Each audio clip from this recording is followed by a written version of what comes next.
আপনার কি ঠান্ডায় খুব কষ্ট হয়? আপনার কি অতিরিক্ত শীত লাগে?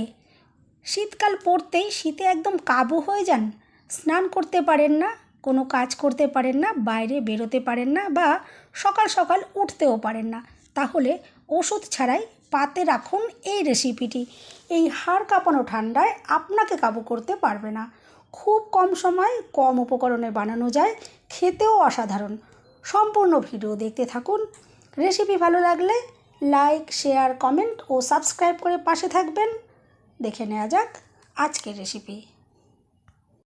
নমস্কার বন্ধুরা, আমি পাপড়ি পদ্মাবতী ফুড ক্রিয়েশনে আপনাদের সবাইকে স্বাগত। আজকের রেসিপিটি তৈরি করার জন্য এখানে লাগছে একটা রসুন। দেখুন আমি এখানে একটা রসুন নিয়ে নিয়েছি। আগেই প্রথমে খুব ভালো করে এটা আমি ধুয়ে পরিষ্কার করে নিয়েছিলাম। এখন কোয়াগুলো ছাড়িয়ে নিচ্ছি। যাদের একটুতেই ঠান্ডা লেগে সর্দি কাশি হয় তাদের জন্য রসুন খুবই উপকারী। রসুন শরীর গরম রাখতে সাহায্য করে, ইমিউনিটি পাওয়ার বাড়ায়।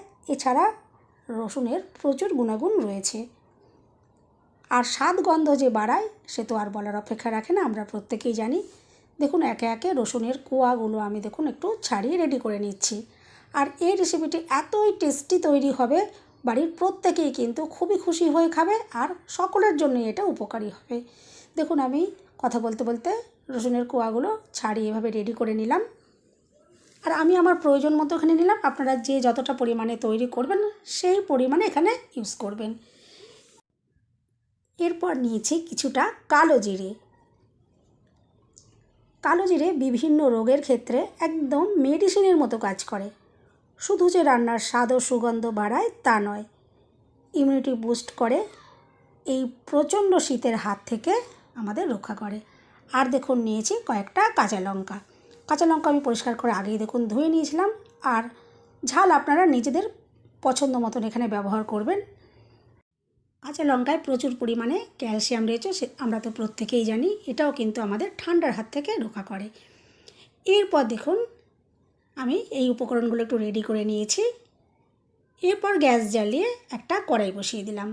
কড়াইটা প্রথমে খুব ভালো করে গরম করে নেব। কড়াইটা গরম হয়ে যাওয়ার পরে আমি দেখুন যে রসুনের কোয়াগুলো রেডি করে রেখেছিলাম সেগুলো দেখুন দিয়ে দিলাম। আর কাঁচা লঙ্কাও এখানে দিয়ে দিলাম। কড়াইতে এখানে তেল দেওয়ার কোনো প্রয়োজন পড়বে না। শুকনো কড়াইয়ের মধ্যেই দেখুন প্রথমে আমি নাড়াচাড়া করে এটা একটু রেডি করে নিচ্ছি। আর মিডিয়াম ফ্লেমে আমি এটা দেখুন নাড়াচাড়া করছি। খুব একটা বেশি এটা ভাজবো না, হালকা একটু ভেজে নেব।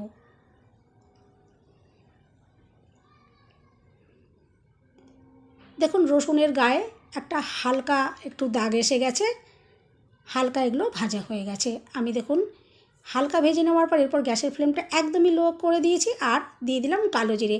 কালো জিরে দিয়ে বেশিক্ষণ কিন্তু এটা নাড়াচাড়া করা যাবে না।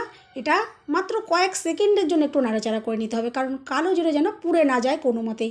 কালো জিরে পুড়ে গেলে এই রেসিপিটা খেতে একদমই ভালো লাগবে না। একদম হালকাভাবে দেখুন আমি ভেজে নামিয়ে নিয়েছি। এরপরে আমি আবারও গ্যাস জ্বালিয়ে কড়াই একটা বসিয়ে দিলাম। আর অল্প করে এখানে দেখুন দিয়ে দিলাম সর্ষের তেল। সর্ষের তেলেই এই রেসিপিটা খেতে বেশি সুন্দর হবে। আর দেখুন নিয়েছি কিছুটা মটরশুঁটি। মটরশুঁটিগুলো দেখুন আমি কড়াইতে দিয়ে দিচ্ছি। এরপরে এটাও হালকা ভেজে নেব। লো ফ্লেমে দেখুন আমি এটা ভাজবো। লো ফ্লেমে ভাজতে ভাজতে মটরশুঁটিগুলো সুন্দরভাবে দেখবেন নরমও হয়ে যাবে। দেখুন হালকাভাবে আমি এটা ভেজে নিয়েছি। দেখুন খুব একটা বেশি ভাজলাম না। এরপর এটা আমি গ্যাস থেকে দেখুন নামিয়ে সব এক জায়গায় দেখুন রেখে দিলাম। এখন এটা ঠান্ডা করে নিতে হবে। এই গরম অবস্থায় এটা রেডি করা যাবে না। আমি দেখুন একটা মিক্সি জার নিয়েছি। মিক্সি জারের ভেতরে সমস্ত জিনিসগুলো দেখুন দিয়ে দিচ্ছি। আর যে সকল বন্ধুদের মিক্সি নেই আপনারা কিন্তু এটা শিলনোড়াতেও বেটে নিতে পারেন।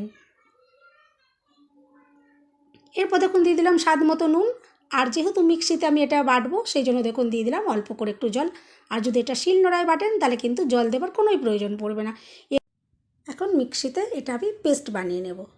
দেখুন মিক্সিতে সুন্দর করে পেস্ট বানিয়ে নিয়েছি। বন্ধুরা এই প্রচণ্ড শীতে প্রতিদিন গরম ভাতের সাথে এভাবে বানিয়ে খেয়ে দেখুন, হাড় কাঁপানো ঠান্ডায় আপনি একদম ফিট থাকবেন। এই প্রচণ্ড ঠান্ডা আপনাকে কিন্তু কাবু করতে পারবে না।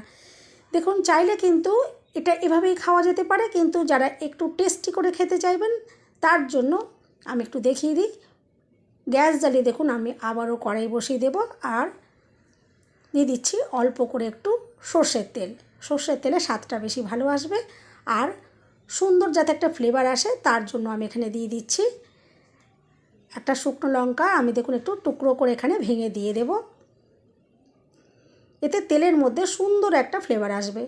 লঙ্কাটা যদি পছন্দ না করেন এখান থেকে এটা সাইড করে একটু বাদ দিয়েও রেখে দিতে পারেন। দেখুন আমি এই লঙ্কাগুলো একটু তুলে দিচ্ছি। এই তেলটার মধ্যে কিন্তু সুন্দর ফ্লেভারটা রয়েছে। এরপরে যে পেস্টটা আমি বানিয়ে নিয়েছিলাম, পেস্টটা দেখুন ভালো করে একটু নাড়াচাড়া করে রেডি করে নিচ্ছি। এটা একটু হালকা আছে, ভালো করে দেখুন এভাবে যদি নেড়ে নেওয়া হয় খেতে কিন্তু অনেক বেশি টেস্টি হবে। গরম গরম ভাতের সাথে এভাবে খেয়ে দেখবেন দুর্দান্ত লাগবে। যদি রুচি না থাকে মুখে তাহলেও কিন্তু রুচি ফিরে আসবে। আর যে সমস্ত উপকরণগুলো দিয়ে আমি তৈরি করলাম এগুলো কিন্তু আমাদের শরীরের জন্য খুবই উপকারী। এভাবে যদি না খেয়ে থাকেন অবশ্যই একবার ট্রাই করতে পারেন। বন্ধুরা, রেসিপি ভালো লাগলে একটা লাইক দিতে একদম ভুলবেন না। চ্যানেলটা সাবস্ক্রাইব করে পাশে থাকার অনুরোধ রইল। সবাই সুস্থ থাকবেন, ভালো থাকবেন। দেখা হবে নেক্সট ভিডিওতে। ভিডিওটা শেষ পর্যন্ত দেখার জন্য সবাইকে রইল অসংখ্য অসংখ্য ধন্যবাদ।